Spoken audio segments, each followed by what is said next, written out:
Hello everyone, welcome to my YouTube channel. আজকে অনেক দিন পর চলে এলাম আর একটা ব্লগের সঙ্গে। আজ শিলংয়ে আমাদের সেকেন্ড দিনে আমরা কোথায় কোথায় ঘুরলাম, কী করলাম, চলো আজকে সেটাই তোমাদের সাথে শেয়ার করি। এখন বাজে ভোর 7টা, আমরা এখন বাসে উঠে পড়েছি একদম রেডি হয়ে, ব্রেকফাস্ট কমপ্লিট করে। তো এখন সবাই বমির ওষুধ খেয়ে নিয়েছি যাতে বাসে কোনো কারোর প্রবলেম না হয়। তো আজকে ওয়েদারটা দেখতেই পাচ্ছ কতটা সুন্দর, আকাশটা তো আজকে দারুণ লাগছে, কি সুন্দর নীল হয়ে আছে। তো যাই হোক, সবাই খুব আনন্দের সঙ্গে আমাদের দ্বিতীয় দিনের যাত্রা শুরু করলাম। তো ভিডিওটা কিন্তু শেষ পর্যন্ত অবশ্যই প্রত্যেকে দেখবে, আজকে অনেক সুন্দর সুন্দর জায়গা তোমাদের সঙ্গে শেয়ার করব আমি। তো দেখো কত সুন্দর ওয়েদারটা, আর বাড়িঘরগুলোও কত সুন্দর, কিন্তু মাঝ রাস্তাটা এইরকম অবস্থা দেখে তো পুরো ভয়ই লেগে গেছিলো। মাঝ রাস্তায় দেখো রাস্তা ঠিক হচ্ছে, কারণ এখানে ধস হয়েছিল, দেখে বুঝতেই পারছো পাহাড় ধসে পড়েছিল। তো ওই জায়গাটা এখন ছাড়িয়ে আমরা এগিয়ে চলে এসেছি কিছুটা। আর এখানকার ভিউগুলো প্রত্যেকটাই এতটা সুন্দর, কোনটা ছেড়ে কোনটা তোমাদের দেখাবো বুঝতেই পারছি না। আর বাসের দুধারেই দুটো সুন্দর সুন্দর ভিউ দেখতে দেখতে আমরা সবাই যাচ্ছি। তো আর এত সুন্দর জায়গা, চোখই সরানো যাচ্ছে না। তো দেখো বাসের মধ্যে এখন আমাদের নাচ গান শুরু হয়ে গেছে, আর সবাই এতটা মজা করেছি। আমরা যে কটা দিন ছিলাম আমরা এত মজা করেছি সেই বলার মতো না। আর আমাদের আন্টিরাও এত ভালো আমাদের সঙ্গে ছিল, বন্ধুর মতো মিশছিল, যে বোঝাই যাচ্ছিল না যে আমরা একটা স্কুল ট্রিপে এসেছি না ফ্যামিলি ট্রিপে এসেছি। তবে স্কুল তো আমাদের একটা ফ্যামিলিই বলতে পারো। তো দেখো এখন মহারানী ঘুমাচ্ছে, এখানে কি নিশ্চিন্তে ঘুমাচ্ছে দেখো।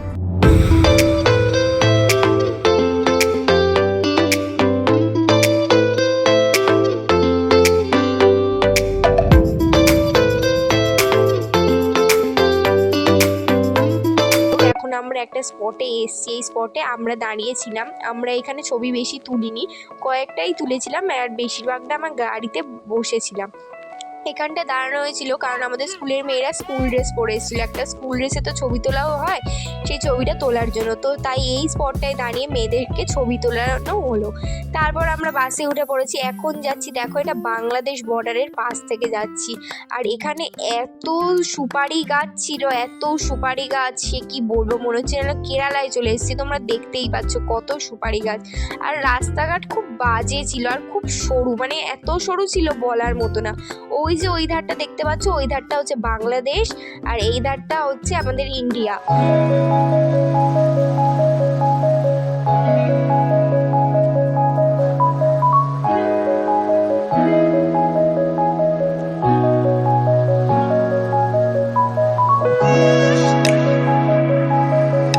আমরা এখন আমাদের সেকেন্ড স্পটে এসছি, যে স্পটে আমাদের মেন ঘোরার ইচ্ছাটা খুবই বেশি ছিল, যার নাম হচ্ছে ডাউকি লেক। কিন্তু এই জায়গায় এসে যে কি হতাশ হয়েছি আমরা, প্রত্যেকটা মেয়ে এসে আমরাই জানি, আমরা প্রত্যেকটা মেয়ে কেন, আমাদের টিচাররাও। আমরা ডাউকি লেক, বা তোমরা ডাউকি লেকটা একটু সার্চ করে দেখতে পারো অনলাইনে। আর এখানে গিয়ে আমরা যা দেখলাম সেটা এখন দেখতেই পাচ্ছ। ওই যে দেখো ইট বালি পড়ে আছে, একটু হালকা জল দেখা যাচ্ছে, ওটাই হচ্ছে ডাউকি লেক। কিন্তু আমাদের ডাউকি লেক আমরা অনলাইনে কি দেখে এসেছি জানো, যে ডাউকি লেক পুরো নীল জল থাকবে, জলের তলায় কি আছে পাথর বালি সব বোঝা যাবে, এরকম ডাউকি লেক দেখে এসেছি। আর এখানে এসে দেখলাম পুরো ঘোলা নোনা জল, পুরো কালো হয়ে আছে, সেটা কিছুটা অংশে পড়ে আছে, আর কিছুটা অংশ বালি পাথর, এগুলো পুরো স্পষ্ট, জল শুকিয়ে গেলে যেমন বোঝা যায় তেমন। তো দেখো আমার পিছনে এখন সেলফি তোলা হচ্ছে, আমরা সেজন্য একটু দাঁড়িয়েও গেছিলাম দেখে সেটা।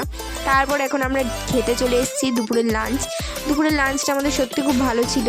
আর এখানটায় তো প্রথমেই বললাম পুরো কেরালার মতো, চারদিকে খালি সুপারি গাছ আর সুপারি গাছ, এত সুন্দর যেন বলছে এটা এত ভালো পিকনিক স্পট, এটা খুব ভালো একটা পিকনিক স্পট এটা বলতে পারো। তো এর থেকে এটাই বোঝা যায় এক্সপেকটেশন আর রিয়ালিটি দুটোই কিন্তু আলাদা।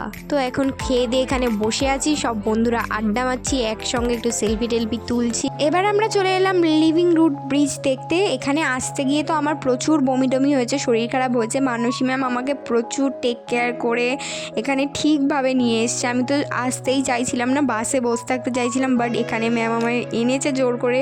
তাই জন্য এত সুন্দর একটা জিনিস দেখতে পেলাম, যে এটা ন্যাচারালি যেন তো একদম তৈরি হচ্ছে, একদম ন্যাচারালি এটা তৈরি হচ্ছে এই ব্রিজটার উপর থেকে আমরা হেঁটে হেঁটে ওই পারটায় যাচ্ছি। দেখো মানে এত সুন্দর ন্যাচারালি, যে এত সুন্দর জিনিস হতে পারে সেটা এখানে না গেলে বিশ্বাস করো, চোখে না দেখলে বিশ্বাস করতাম না যে এত সুন্দর সুন্দর জিনিসটা হতে পারে।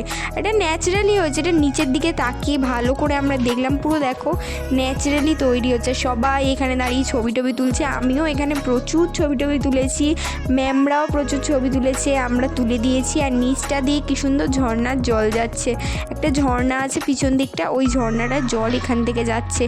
আর জলটা প্রচুর ক্লিয়ার, এখানে দেখে একটু কালো কালো মনে হচ্ছে, যেহেতু পাথরগুলো শ্যাওলা পড়ে কালো হয়ে গেছে সেই জন্য জলটাকে এরকম কালো দেখাচ্ছে, কিন্তু জলটা প্রচুর ক্লিয়ার ছিল। আমরা পা দিয়ে বসেছিলাম। আর এই হচ্ছে আমাদের মানসী ম্যাম, যার জন্য আমি সুস্থভাবে এখানে আসতে পেরেছি। সত্যি ম্যামের কথা আমার সারা জীবন মনে থাকবে।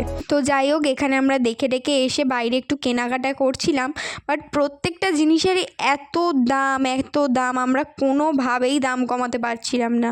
ওরা যত ট্যুরিস্ট দেখছে তত দাম বাড়িয়ে দিচ্ছে, আর এটা তো স্বাভাবিকই, ট্যুরিস্ট স্পটে তো জিনিসপত্রের দাম হবেই। তো তারপরে আমরা চলে এলাম মাউলিলংয়ে। মাউলিলং একটা গ্রাম, যেটা হচ্ছে এশিয়ার সবথেকে ক্লিনেস্ট ভিলেজ, এটা মাউলিলংয়ে এসছি আমরা। আর আস্তে আস্তে প্রচুর সন্ধে হয়ে গেছে, 6:30 বাজে তখন। আর ঠান্ডার জায়গা, সোয়েটার টোয়েটার মুড়ি দিয়ে যাচ্ছি।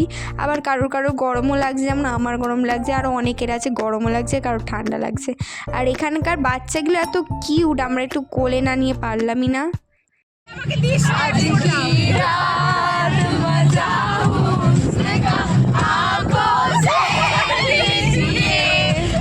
বাসের মধ্যে নাচ গান করতে করতে আমাদের ডেস্টিনেশনের দিকে এবার আমরা যাচ্ছি, কারণ আমরা এবার হোটেলের দিকে ফিরতে হবে, অনেক রাত হয়ে গেছে। তো হোটেলে চলে এসেছি দেখতে পাচ্ছ। আর হোটেলে এসে আমাদের কর্ন দিয়েছিল, কর্ন মাখা, আর কফি দিয়েছিল সঙ্গে। তো এখানে একটা কাণ্ড ঘটে গেছে, ওর কর্নের মধ্যে পুরো নুন ঢেলে ফেলেছে, বিশাল একটা কাণ্ড ঘটিয়ে ফেলেছে। আমাদের পাশে একটা গায়িকা বসেছে, শ্রেয়া ঘোষালের বোনজি। ঠিক আছে গাইস, আমাদের পাশে এটা শ্রেয়া ঘোষালের বোনজি বসেছে, গলা ছোট বোন। আবার মাঝে মাঝে বাসের মধ্যে আশিকি 2 করে ফেলছে, ওই জ্যাকেটটা নিয়ে সামনে নিয়ে, কোন পিছনে নিয়ে, কি ন্যাকামো মারছে। শোন না, তখন থেকে কানে হেডফোন দিয়ে সাইয়ারা শুনছি, ওই যে তুই শুনে সাইয়ারার কথা মনে পড়ছে। নেটওয়ার্ক ছিল না গাইস, নেটওয়ার্ক ছিল না, ওই জন্য সাইয়ারাই শুনতে হবে। কি ওটাই না মনে হয়, কারণ ভাইরাস দুটোকে তো চিনতেই হবে।